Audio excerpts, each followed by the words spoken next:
Welcome to WatchMojoUK, and today we're looking at performances under the influence on Top of the Pops. Before we begin, we publish new content every day, so be sure to subscribe to our channel and ring the bell to get notified about our latest videos. Number 10, we have a dream, the Scottish World Cup squad. Hey, Viking! Gun yourself! I have a dream! In 1982, Scotland advanced to the group stage of the World Cup for the third tournament in a row. But would the third time be the charm? Would the Scots finally make it out of the group stages and be in with a chance of winning the entire competition? Then body Scotland!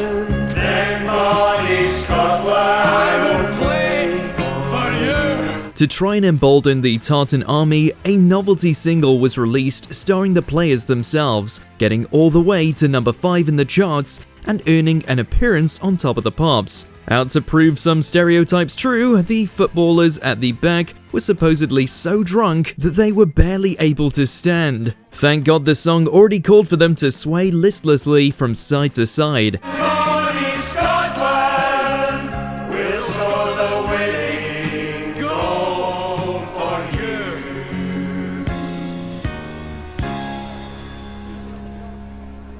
Number 9, Maggie May, Rod Stewart and the Faces. You stole my heart, but I love you anyway. He's appeared many times on Top of the Pops, but in this performance of his classic hit Maggie May, Rod Stewart was joined not only by Faces as his long-suffering backing band, but also DJ and known wrongen John Peel miming on the mandolin. Over the years, Faces would begin to resent being seen only as Stewart's backing band, a confusion that came about because of Stewart's ongoing solo career. Morning sun, when it's in your face, really shows your age. As early as this clip from 1971, people think you can see the tensions and that the Faces members behind him are bored and resentful. All I needed was a friend to lend a guiding hand. People think that this led them to drinking during the show. We don't know for sure, but wouldn't be surprised. The group broke up 4 years later. Number 8, Reward, the Teardrop Explodes. In 1981, Reward made it all the way to number 6 in the charts, but frontman Julian Cope later revealed something nobody had guessed, that he dropped psychedelics before appearing on stage. He said in his autobiography in 1994, years after the band had split and Cope had gone solo, that he was high on stage. To be fair, he looks like he's having more fun than most other acts who have appeared on Top of the Pops, so perhaps that was the reason why. But still, watching now, and even knowing what Cope wrote, you can't tell that anything's amiss. Number 7, I Am a Cider Drinker, the Wurzels. I am a cider drinker. I drinks it all on the day. To be fair, if the Wurzels weren't drunk while performing their song, what was the point of it? It was claimed in a 2007 book about the history of Top of the Pops that the band brought 5 gallons of cider to line their stomachs before this performance of the novelty classic. It's so cozy in the kitchen with the smell of rabbit stew. Supposedly, they were also sharing the cider around, and some people got so drunk after the show that someone was picked up by the fuzz and left in the cells overnight to dry out. There's a pub around the corner. It's the place we'll have our fun. But definitely don't get drunk and try to operate a combine harvester, no matter how much fun the Wurzels make it sound. Number 6, Hey You, the Quireboys.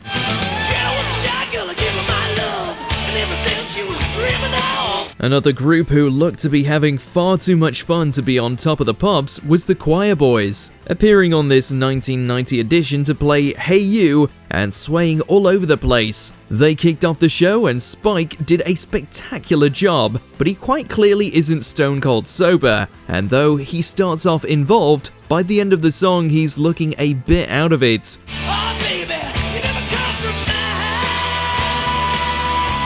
Still, it's far from a bad performance, covered in pyrotechnics, even though the BBC, in classic fashion, cut them off before they were quite finished. Such are the perils of miming.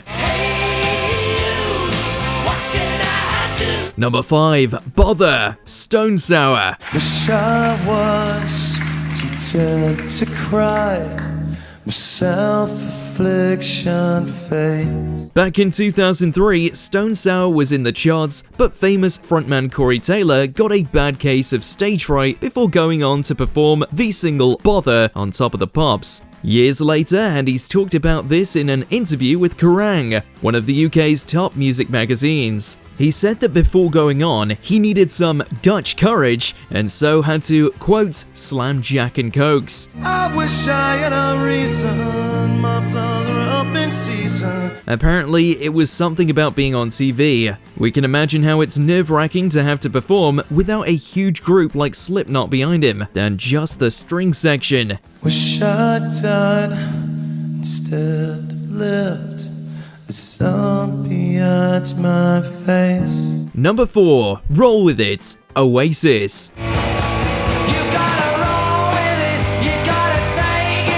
We're sure that none of the members of Oasis were ever sober during pretty much any performance they've ever done, but we know for a fact that they'd been boozing before this iconic Top of the Pops moment. Roll With It was in the charts and, though it eventually lost the battle of Britpop, it was still a massive hit, and they appeared to play it on the BBC.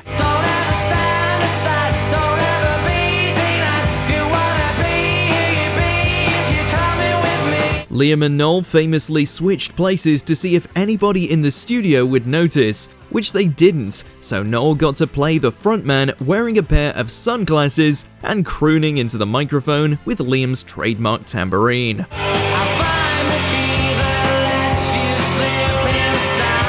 Number 3, the whole 1990s, Robbie Williams. Do you remember that the original link to Oasis's 1995 Roll With It performance was done by Robbie Williams? And did you know that on top of that, he'd been hanging out with the band and drinking with them, following them to the Top of the Pops studio and gate-crashing the recording?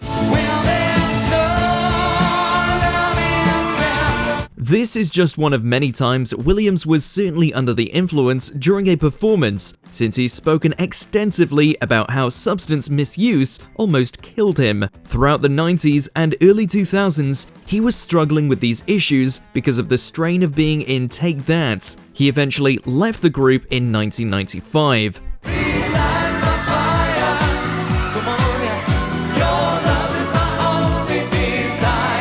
Number 2, Margarita Time, Status Quo.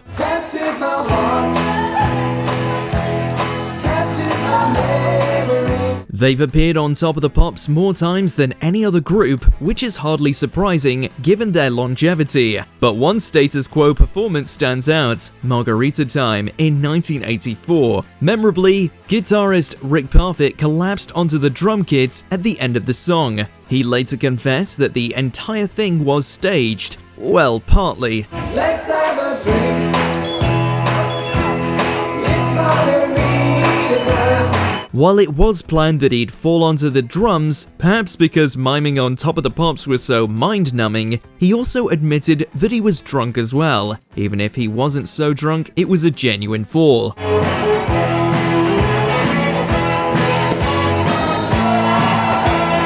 Apparently, the whole band was regularly drunk on Top of the Pops. Number 1, Fairy Tale of New York, The Pogues and Kirsty MacColl. It was Christmas Eve, babe, in the drunk tank. The most legendary drunken Top of the Pops performance of all time is, undoubtedly, the Pogues showing up to perform this Christmas classic in 1987. Thank God Shane MacGowan wasn't actually singing, because he wouldn't have been able to get any of the words out. He could barely even mime. And then he sang a song, the rare old mountain tune. Considering the point of the song is that he's a down-and-out drunk though, it was very fitting to have the performance go this way, and it certainly didn't hurt the Pogues' image or the outrageous popularity of the song. No wonder it's now a staple in December. It wouldn't be Christmas without it. You were pretty queen of New York City. When the band finished playing, they held out for more. Let us know in the comments which drunken moments we missed. You're a bum, you're a punk. You're an old slut and junk line. Do you agree with our picks? Check out this other recent clip from WatchMojoUK and be sure to subscribe and ring the bell to be notified about our latest videos.